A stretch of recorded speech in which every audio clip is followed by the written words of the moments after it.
Bienvenidos. Hoy en Zona Desconocida vamos a tener dos temas principales. Los famosos hombres de negro, ¿de qué se tratan? Y un caso estremecedor, el caso de Anneliese Michel. Bienvenidos a Zona Desconocida.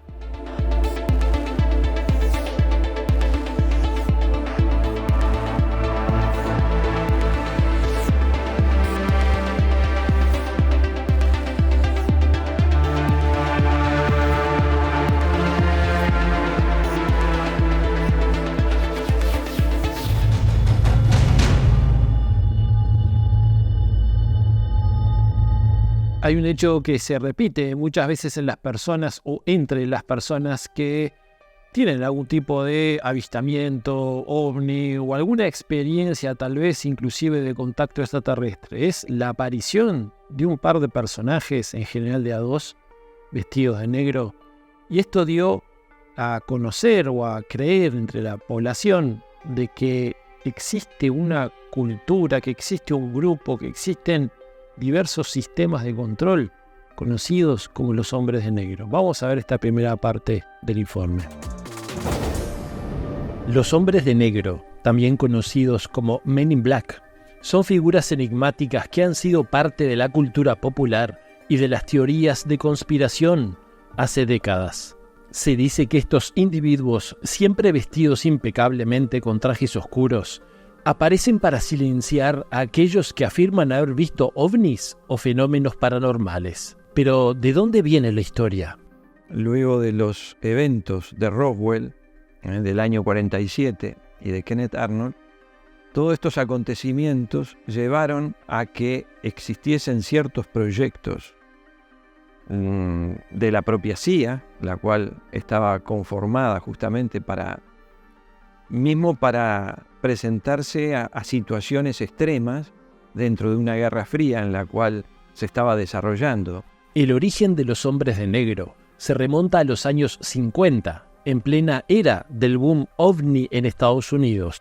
Una de las primeras menciones documentadas proviene del investigador y ufólogo Albert Bender en 1953.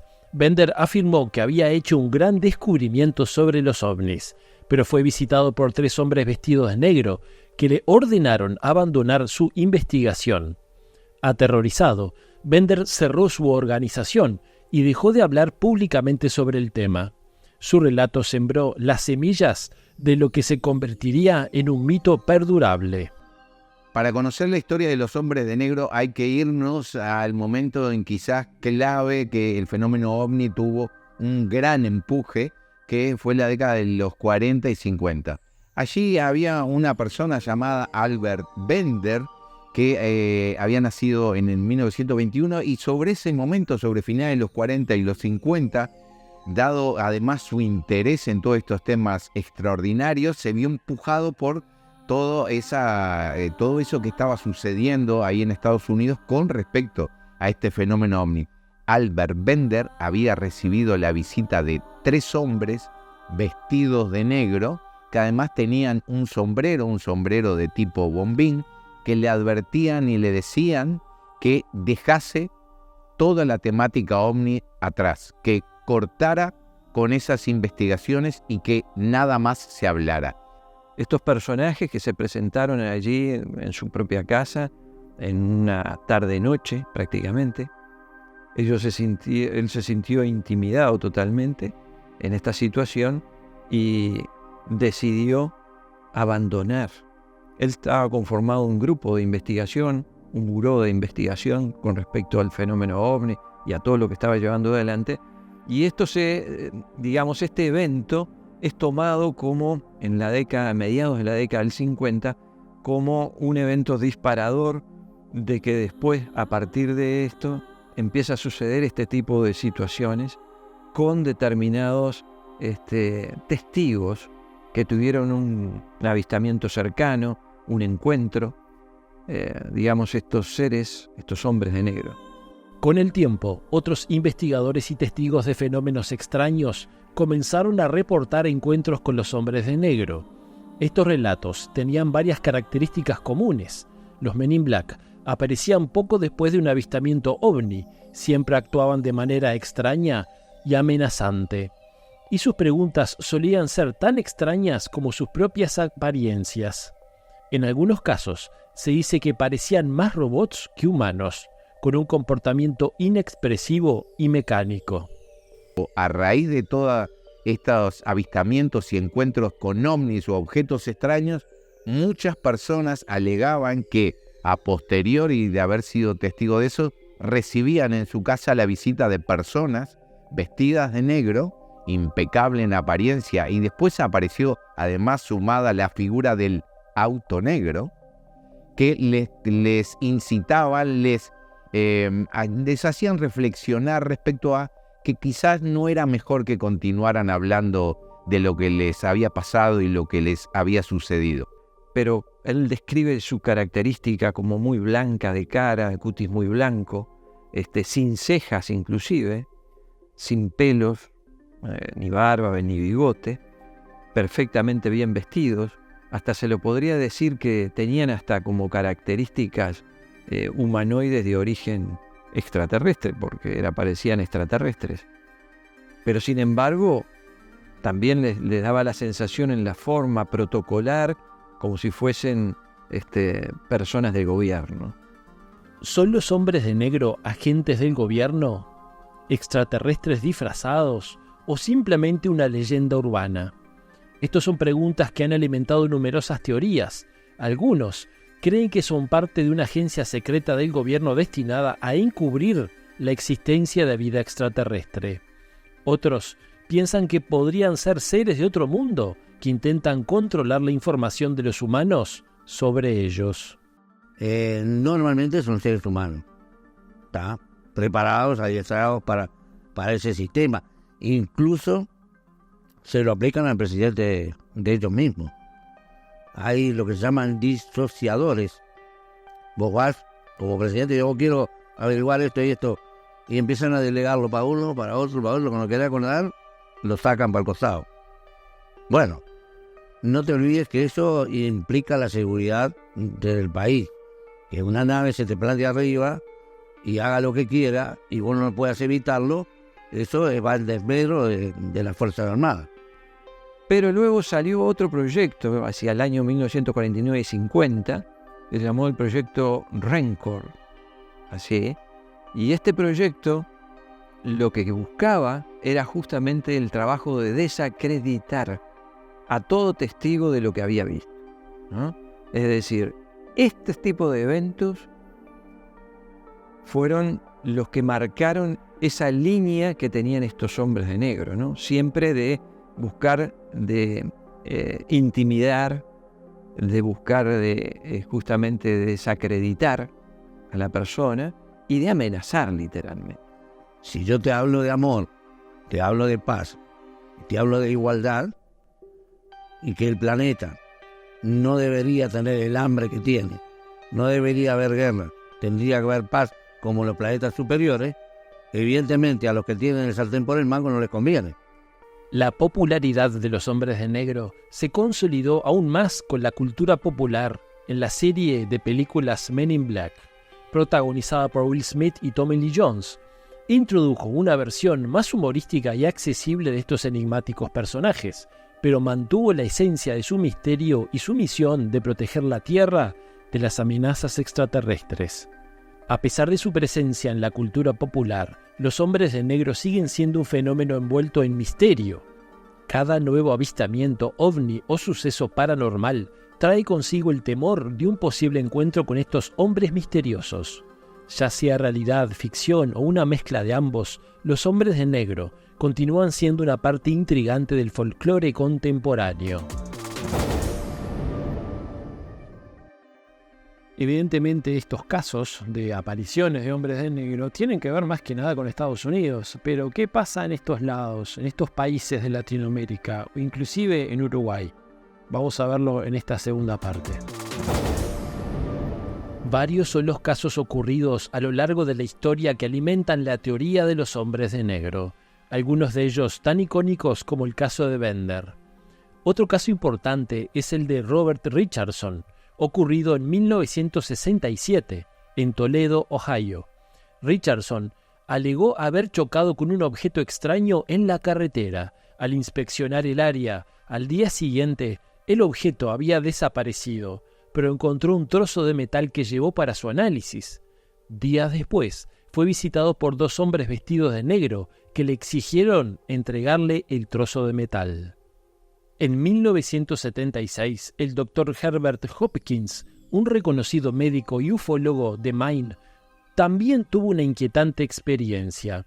Hopkins estaba trabajando en un caso de secuestro alienígena cuando recibió una llamada de un hombre que decía ser de una organización ovni.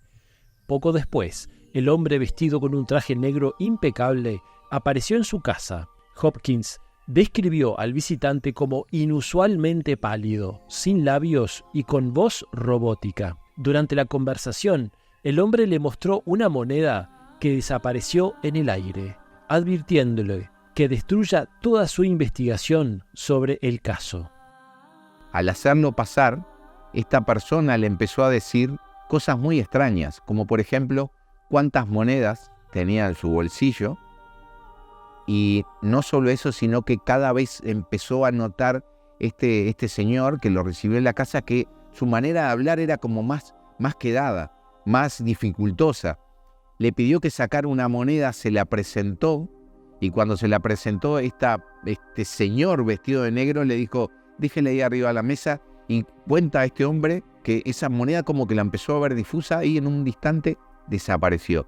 Y que este visitante extraño le dijo, esa moneda ya no está más en esta dimensión, así como no está más el corazón de uno, y ahí le dice el nombre de otra persona que también había tenido una experiencia ovni y que luego de haberla contado había fallecido.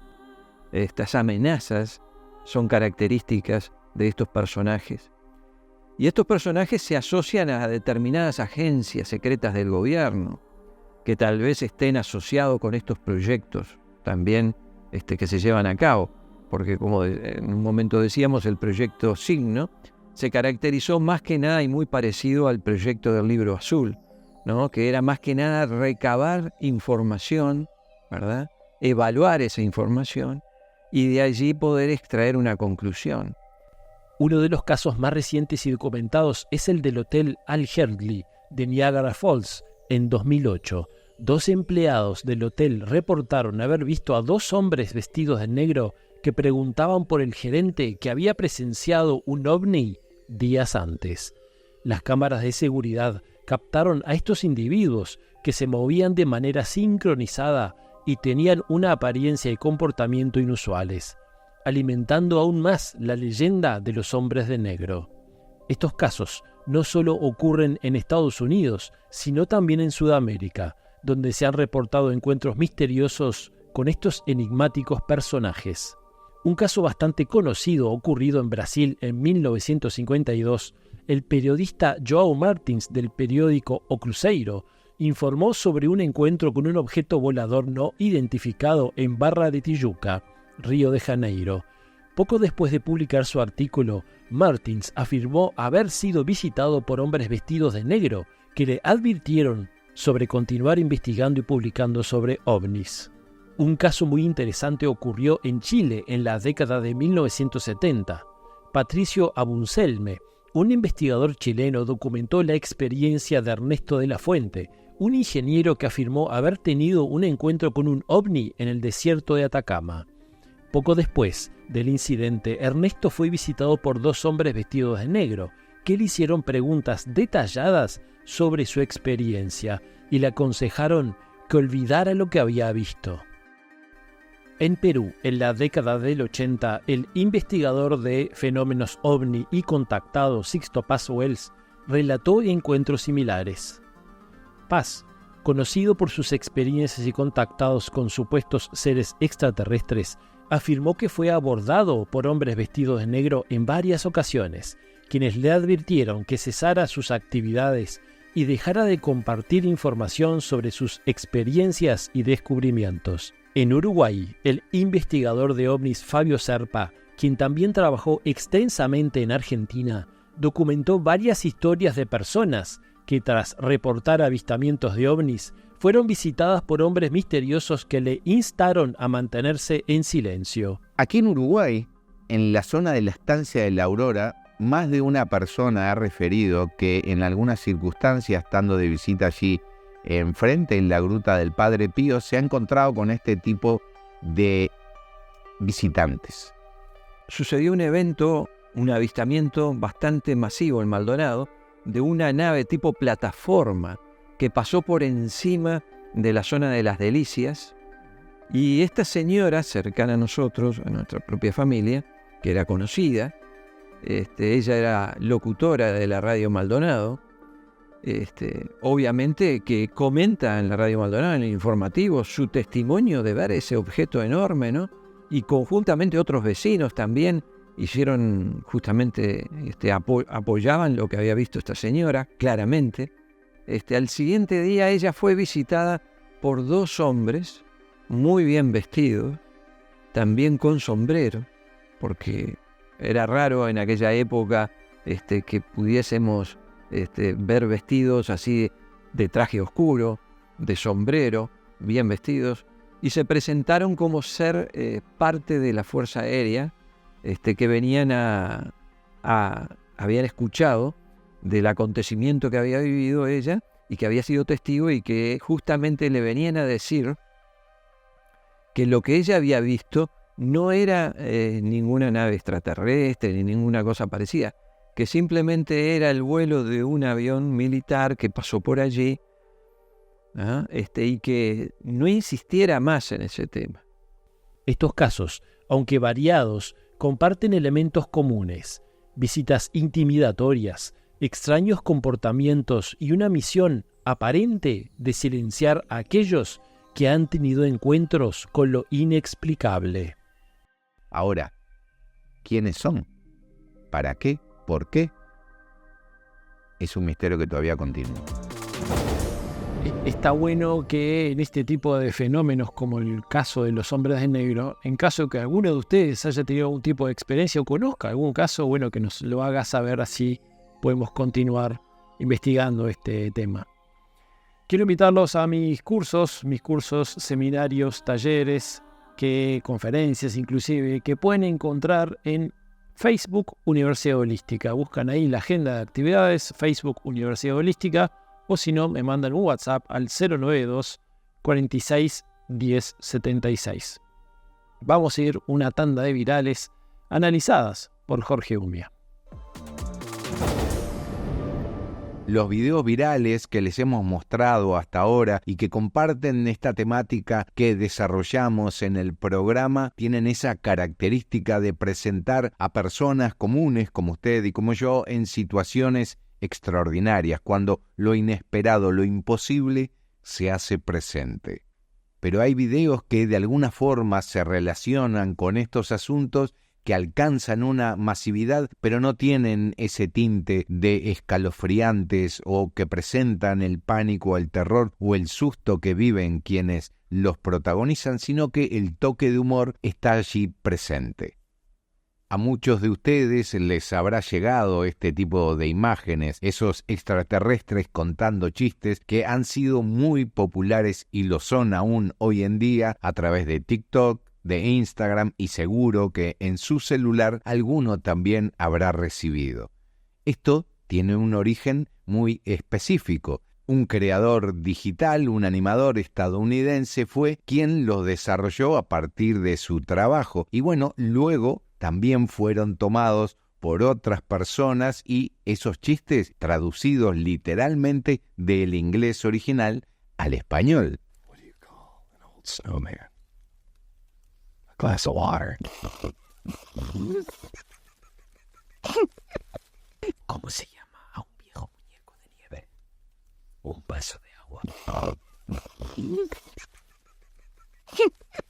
A su vez, estos seres en un ambiente del espacio, contándose bromas, están relacionados con un perfil de TikTok, Icy Tech Cooler, que muestra a 3 cazadores esperando, aguardando tras una tela camuflada, vestidos de la misma manera, a que lleguen los ciervos.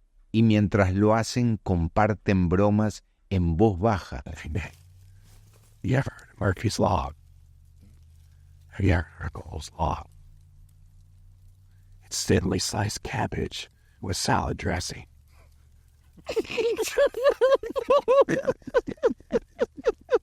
It's really good. Eso lo toma este creador digital y por eso es que esos extraterrestres hablan así tan bajito. El humor en todas estas temáticas es algo que está presente. De esa forma es que en ocasiones por la red podemos encontrar esos videos que también se hacen virales, que pareciera al inicio que presentan algo que nos va a impactar, que nos va a mostrar algo que nos va a dejar pensando y luego, en un giro, toman un cariz de humor que nos sorprende. Recientemente se dio a conocer el primer audio de Marte que grabó el micrófono del rover Perseverance. Lo que vas a escuchar a continuación es el audio original que registró el robot. Escucha con atención.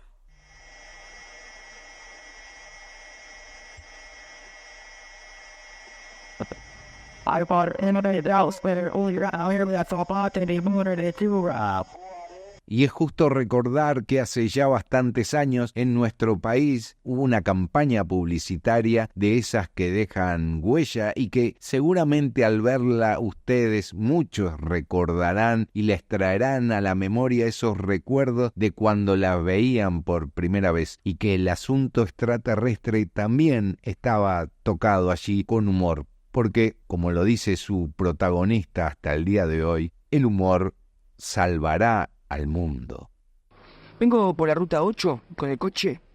De repente miro para arriba, se abre el cielo, baja un plato, ¿viste? Salen 3 enanitos verdes, ¿viste? Y me entra a decir, vení un ratito que vamos para otro planeta que vamos a experimentar contigo. Digo, pará, arrancá para tu casa. Prendo la luz en larga, ¿viste? Le meto un bocinazo a full, enanos que reculan, dice, vamos que nos matan.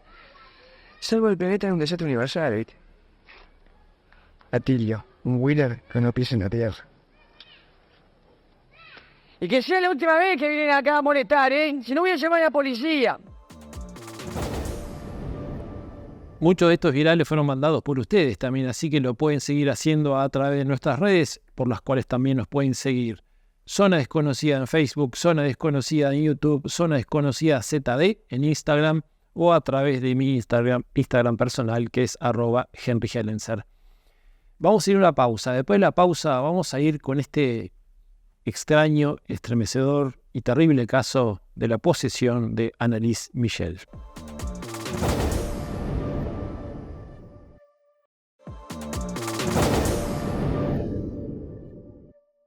Continuamos en Zona Desconocida y vamos a ver un caso que realmente llamó no solo la atención, sino que estremeció al mundo cuando se empezó a enterar de lo que había sucedido allí. Se trata de una chica en Alemania que supuestamente estaba poseída por los supuestos exorcismos a los cuales fue sometida. El caso terminó muy mal. Vamos a ver esta primera parte.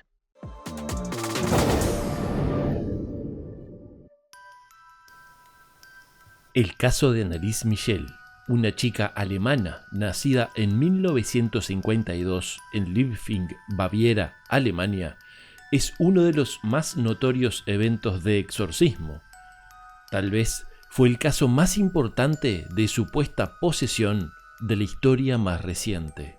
El caso de Anneliese Michel es muy interesante, incluso es materia de estudio para los demonólogos como yo o para los investigadores paranormales, porque es uno de los casos de exorcismo que han sido más estudiados en la historia de la investigación paranormal.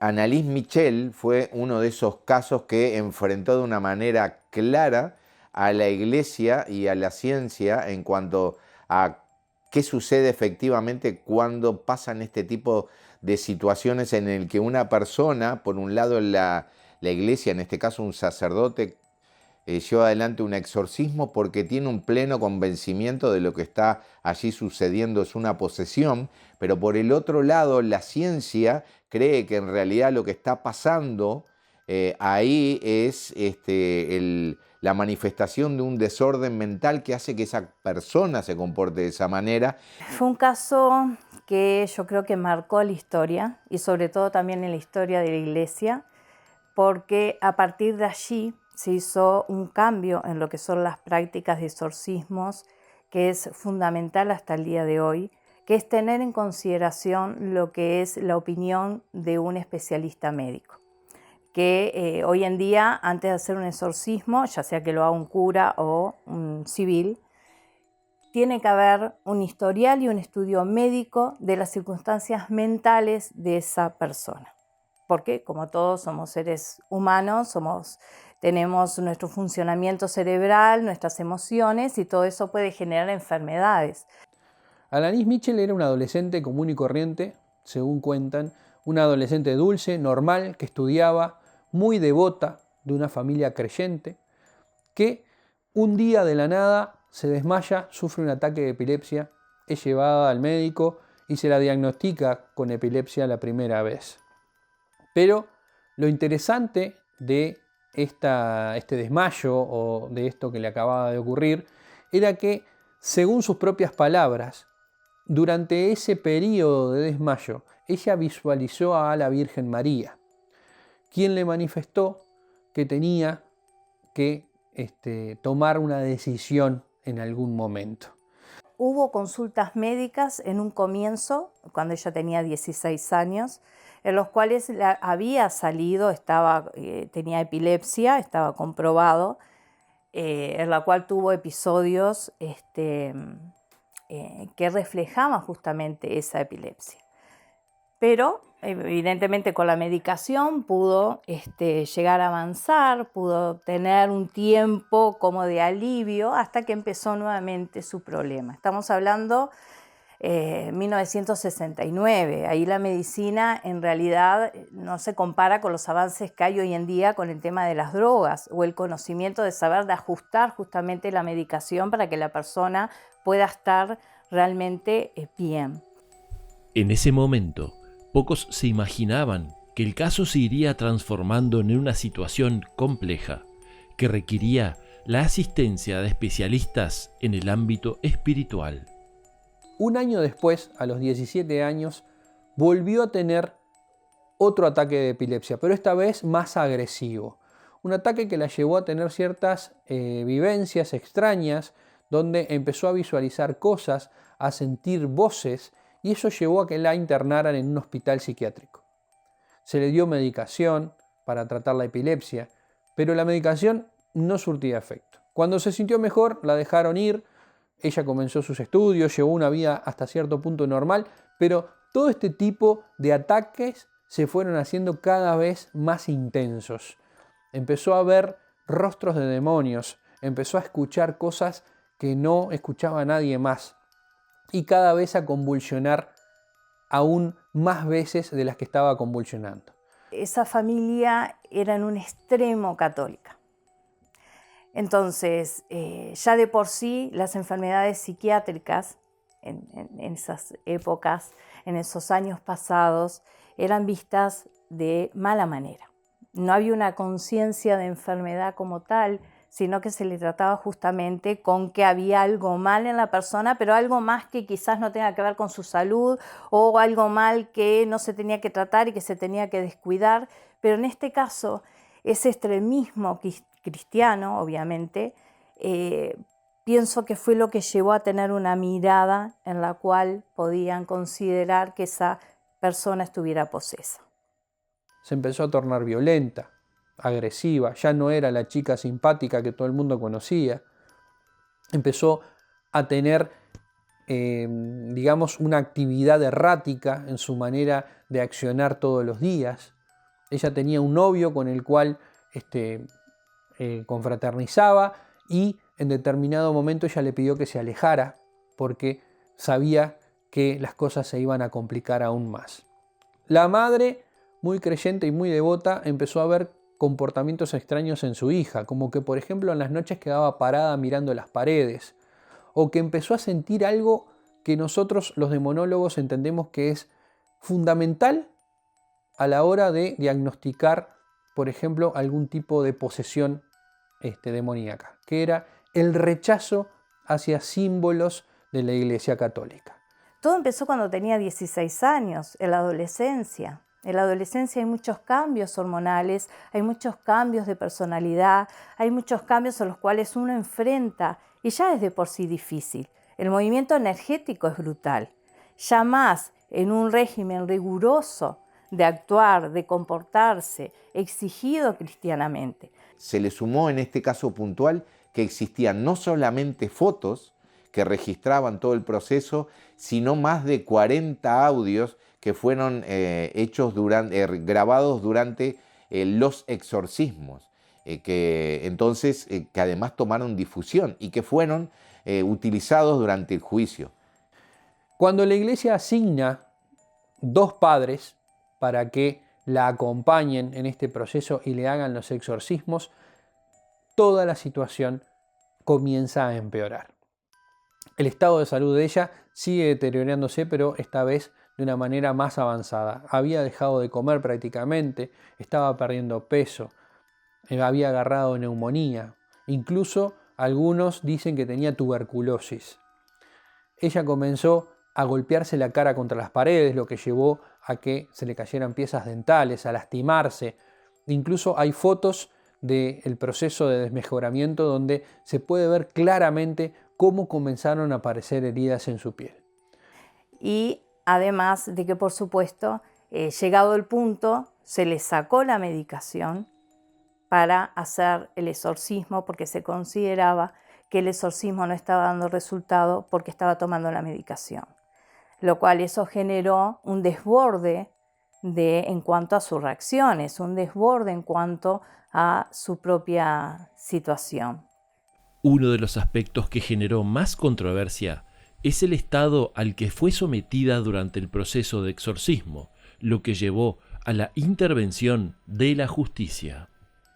Durante los exorcismos, estos 2 padres dicen tener que haberla atado a la cama, encadenado, por la gran fuerza que desarrollaba aún estando débil en esos momentos, aún no pudiendo caminar, porque sus rodillas estaban claramente lastimadas por todos estos procedimientos que se estaban haciendo religiosos. Y en este caso puntual de ella, dado lo que sucedió, ese trágico final, cuando esta joven muere en 1976, muy joven, luego de haber pasado por 67 exorcismos, murió pesando 30 kilos, con sus huesos dañados, con pocos dientes y un deterioro corporal absolutamente impactante de ver. ¿Eso qué provocó? Que lo que allí pasase es que la justicia intervino porque se acusó a estos sacerdotes y a los padres de haber actuado con negligencia, de haber sido omisos en cuidar de esa muchacha, porque lo que le estaba aconteciendo no era nada extraño o religioso o algo que fuese producto de un ente sobrenatural, sino que su propia enfermedad le habían llevado al punto de creer eso que manifestaba y de la forma que se comportaba. Los padres quedaron agotados y ella terminó prácticamente destruida. Era un esqueleto cadavérico caminante. Pero no dejaban de continuar y de sostener que el problema que tenía ella era una posesión demoníaca. Los médicos incluso se encontraban horrorizados ante la situación, pero la familia prefirió, la madre sobre todo, prefirió seguir adelante con el proceso del exorcismo. Este inentendible y extenso proceso exorcístico seguía sometiéndola a una sucesión de hechos que iban destruyéndola día a día. Sin embargo, ella misma durante las sesiones afirmaba que debían continuar hasta expulsar a los demonios. Donde ella manifiesta tener 6 demonios adentro, entre los cuales se encuentra Lucifer, se encuentra Hitler, incluso hasta Judas. Son algunos de los nombres que ella dice tener en su interior. Algo que, sinceramente, sorprende a las personas que estaban ahí, porque estos curas jamás se habían enfrentado a una posesión demoníaca de tal magnitud. Hay como un error muy importante y que es como bastante, para mí, definitorio como para poder considerar que esa muchacha no estaba posesa, y que era en que en el momento en que se estaban haciendo los reiterados exorcismos, que fueron más de 60, eso es algo realmente demasiado, es algo exagerado, se mantenía, ¿no?, en esa práctica una conversación con esos supuestos demonios que estaban en ella. Y cuando le preguntaron los nombres, los que nombraron eran Judas, Caín, Neón, Hitler. Eran más bien como personajes y personas. Digo, la persona no es en por sí un demonio. Puede en su vida haber tenido una asociación, pudo en su vida haber hecho un pacto demoníaco que generara un beneficio para la persona en sí, con lo cual llegó a donde llegó o cometió los crímenes que cometió, pero ellos no son demonios. Entonces, ya de por sí ahí hay un error. Hay un error en la visualización de los conceptos de lo que es un demonio realmente. Luego de 67 sesiones de exorcismo, el desenlace previsible llegó. Este proceso llevó a la muerte de esta muchacha el 1 de junio. Algo que llama la atención también, porque todo el mundo piensa o todo apunta a que quizás tenía esas enfermedades que los médicos tanto decían, como por ejemplo la esquizofrenia o de repente los ataques epilépticos, la sugestión. Al ser tan católica, al ser tan creyente, pensaron que seguramente tenía cierto contenido de histeria también en ese momento por todo lo que estaba ocurriendo. Pero lo interesante es que ella, antes de morir, dijo exactamente cuándo iba a morir. Una de las palabras de ella era que en junio iba a cesar el dolor. Luego de esto vino un proceso bastante complejo, porque cuando se hace la autopsia, porque no se cree que haya fallecido por causas naturales, cuando se hace la autopsia se encuentra que estaba desnutrida, que estaba en un estado deplorable, con heridas y hematomas, golpes, incluso en su interior encontraron hemorragias internas, algo que llamó la atención de los médicos. Por ende se abrió un caso donde tanto los dos curas como su madre y su padre fueron acusados de homicidio. Esos sacerdotes fueron absueltos de homicidio culposo, pero sí de un homicidio negligente, lo cual les llevó una condena de 3 meses de prisión, pero que la cual después se libraron también, y los padres directamente no fueron responsabilizados porque se asumió de que el dolor de haber perdido a la hija y en esas circunstancias ya era un castigo para ellos grande. Pero además se suma un hecho que es llamativo y curioso por lo menos, que todavía alimentó más todo lo que se venía hablando respecto a este caso. Los padres pidieron hacerle un entierro como ellos consideraban que debería hacerse, por lo cual solicitaron la exhumación del cuerpo de Annalise. Se comenta y se empezó a hablar de que cuando ese cuerpo fue retirado en el año 1978, presentaba una característica que no era la de esperar. No había tenido descomposición. De hecho, hay una circunstancia que todavía favoreció más los comentarios y lo que se decía. Los médicos no permitieron a los sacerdotes contemplar el cuerpo.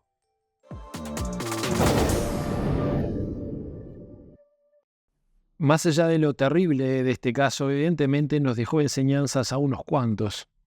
Vamos a ver en esta segunda parte cómo podemos estar alertas también y cómo podemos cotejar cuando se trata de un caso real o no real.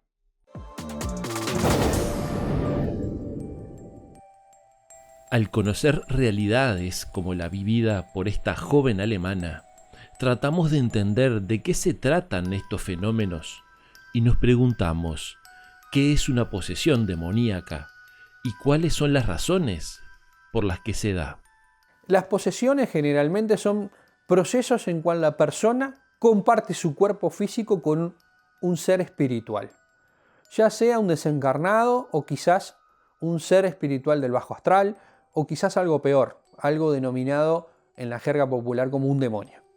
Ese tipo de sucesos pasan por diferentes motivos. Generalmente la persona, antes de ser poseso, pasa por un proceso de desintegración espiritual, por decirlo de alguna manera. Pasa por un proceso donde se siente mal, se siente afligido, su familia quizás tenga problemas. La persona se va tornando permeable a ese tipo de energías negativas, llegando a un punto donde toca, como decimos, toca fondo y se transforma en una víctima de lo que es la posesión.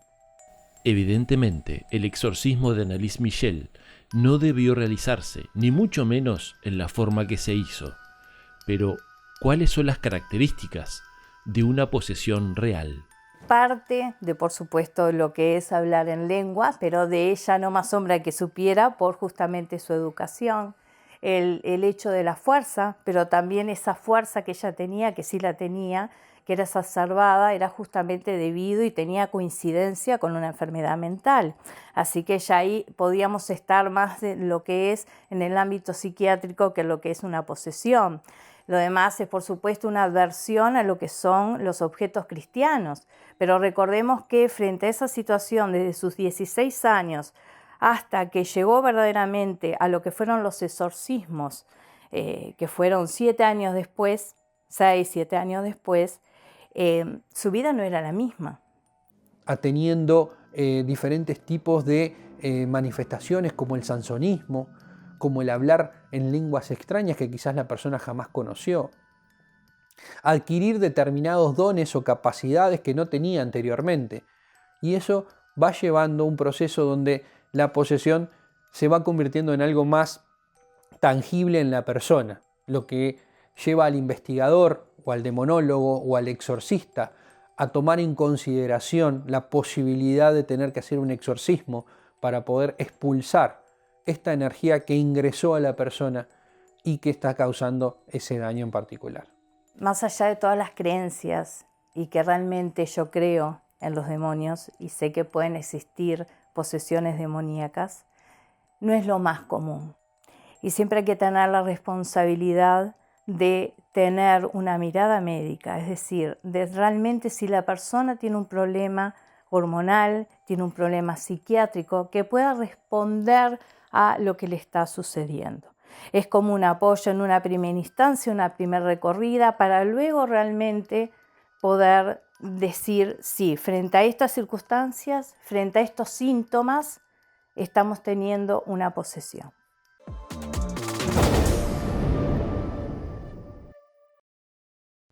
Al ver este tipo de casos, realmente nosotros podemos quedar como o preocupados o reflexivos sobre cómo se deben manejar este tipo de situaciones. Evidentemente, más allá de los excesos de este caso que nos ha enseñado a nivel occidental, es importante tener en cuenta que históricamente los seres humanos hemos tenido unos cuantos errores. Cometimos muchos errores, fundamentalmente por ser demasiado cerrados.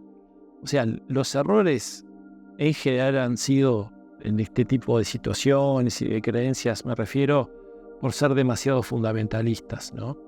De hecho, tal vez, y relacionándolo con el otro caso, el otro informe que tuvimos de los hombres de negro, tal vez ese mismo fundamentalismo se da en ciertos poderes que quieren mantener justamente ese tipo de control de información y tienen ese tipo de herramientas, llamémosle como son los hombres de negro y ese tipo de brazos a nivel mundial, ¿no? Para controlar el tema.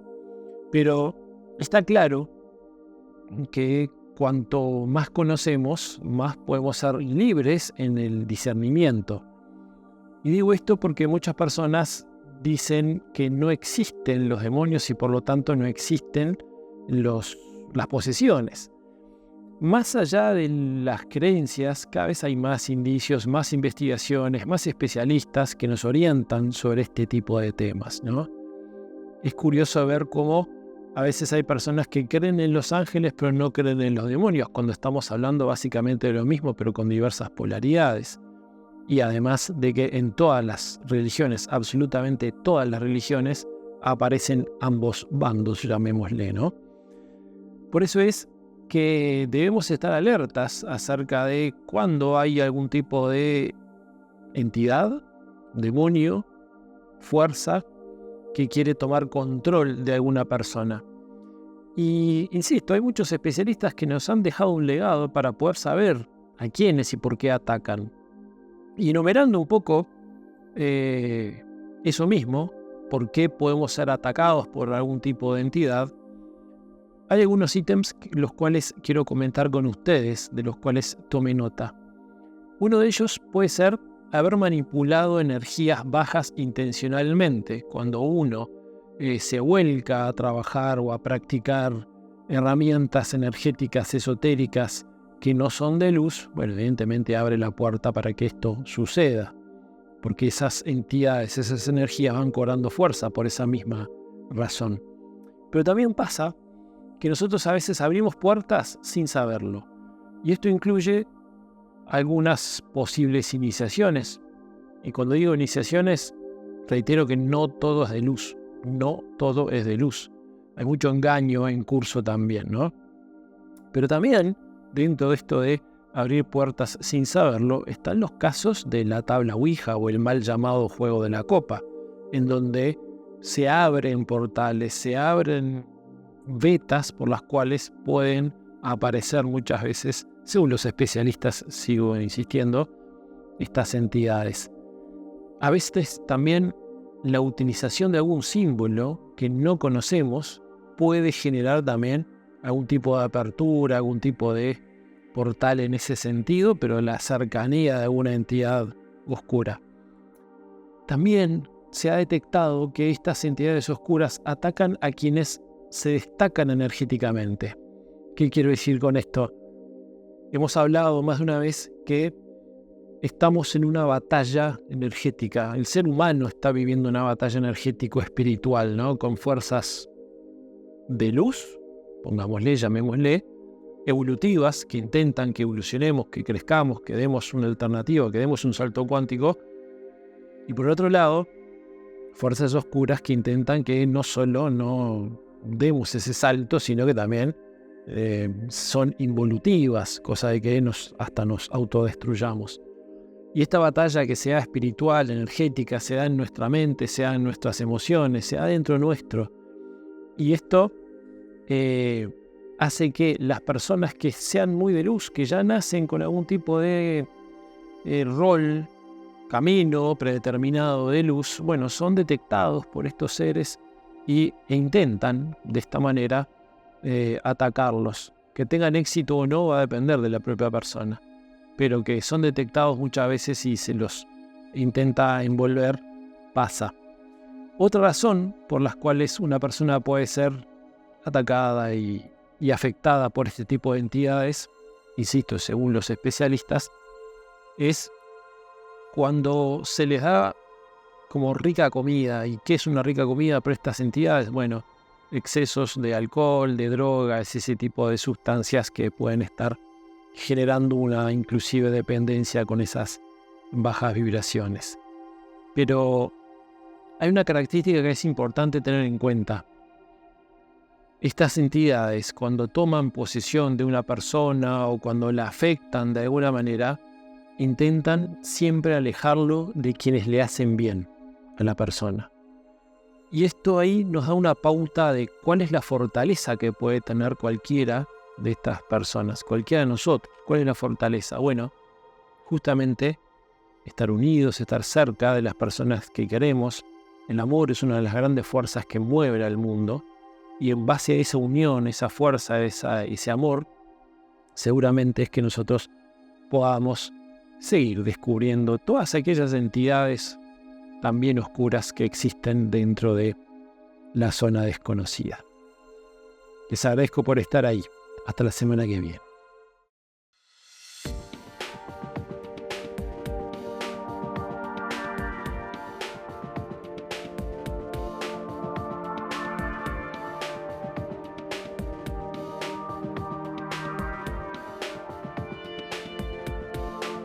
Miles de almas estrellas y no está.